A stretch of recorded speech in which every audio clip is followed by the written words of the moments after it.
name is Glintel de la Peña, 18 years old, under the course of PSIT 1B Pagadian Annex. And today, we will talking about the evolution of computer. Let's go!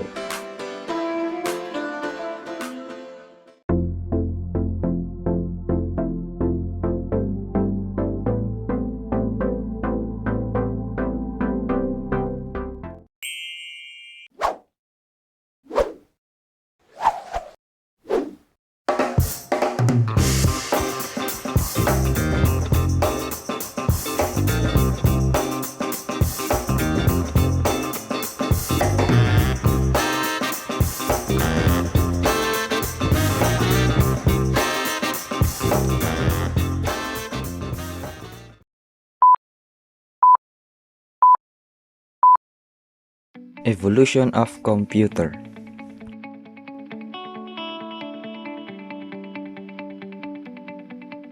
Computers actually date back to the 1930s. Computer in 1930s.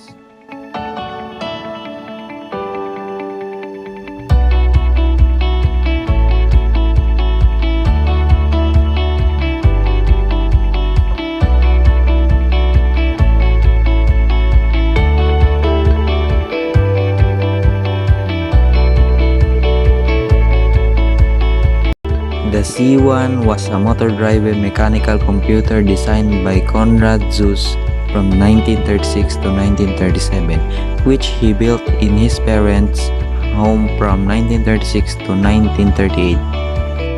And it was the first modern computer created in 1930s.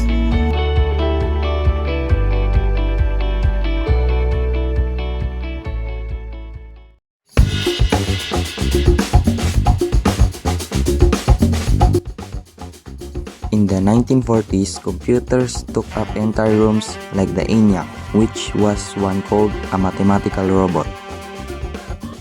John Mauchly created the ENIAC during World War II to help the army with ballistics analytics. The machine could calculate thousands of problems each second.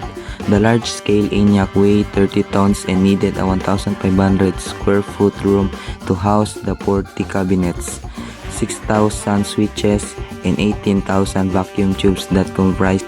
Some call this invention the beginning of the computer age.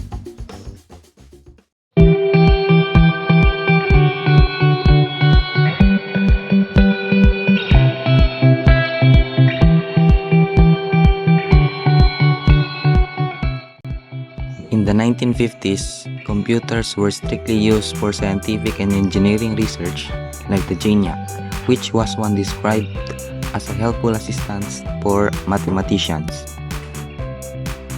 The ENIAC was completed in 1954 and was used by RAND researchers.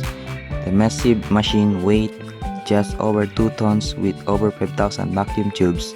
This early computer operated for 13 years or 51,349 hours before being dismantled.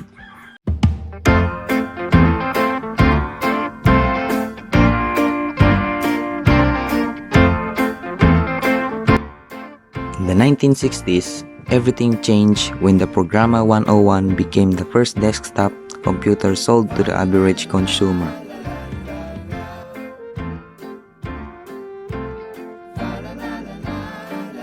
Up until 1965, computers were reserved for mathematicians and engineers in a lab setting. The Programma 101 changed everything by offering the general public a desktop computer that anyone could use. The 65-pound machine was the size of a typewriter and had 37 keys and a printer built in.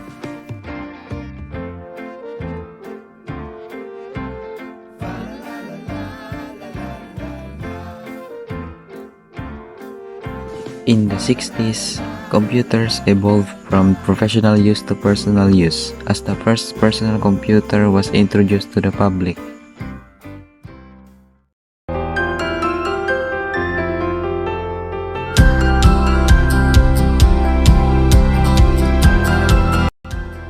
As personal computers became popular in the 1970s, the Xerox Alto helped pave the way towards Steve Jobs' Apple.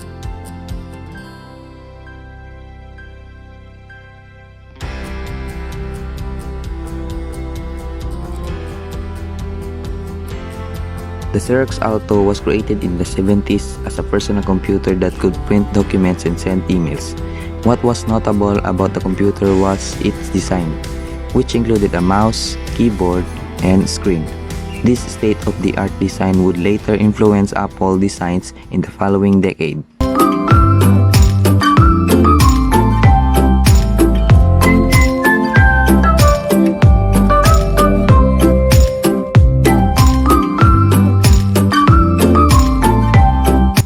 In the 80s, Apple's Macintosh was described as a game changer for the computer industry. When Steve Jobs introduced the first Macintosh computer in 1984, Consumer Reports called it a dazzling display of technical wizardry.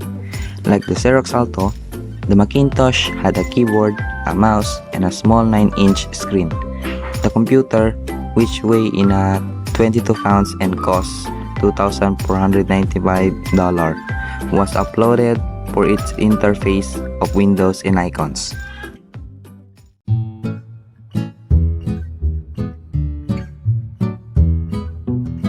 As the 90s marked a period of self-expression, Apple released the famous iMac G3, which was customizable. The iMac G3 was launched in 1998 after Steve Jobs returned to Apple in 1997. The computer quickly became known for its Bondi Blue, clear casing. The 38-pound iMac included USB ports, a keyboard, and a mouse. It was meant to be portable and customizable.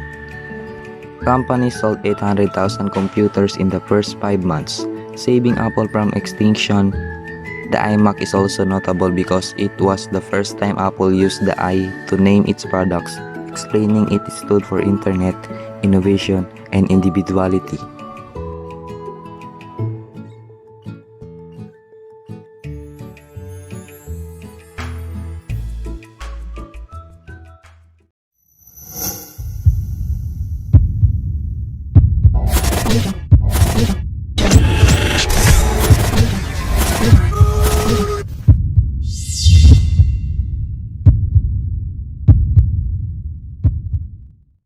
In the early 2000s, laptops became increasingly popular, especially after Apple launched its MacBook Air.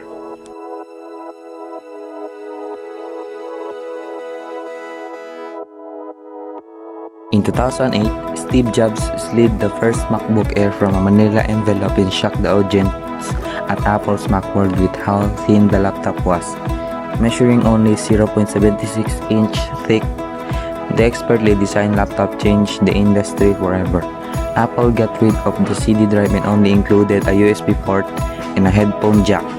At the time, the minimalistic device cost $1,799, or it can cost $89,900.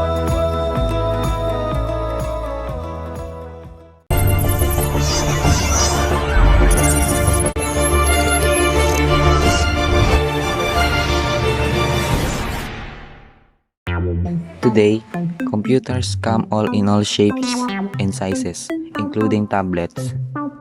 Today's most innovative computers are tablets, which are simple touchscreens without a keyboard or a mouse.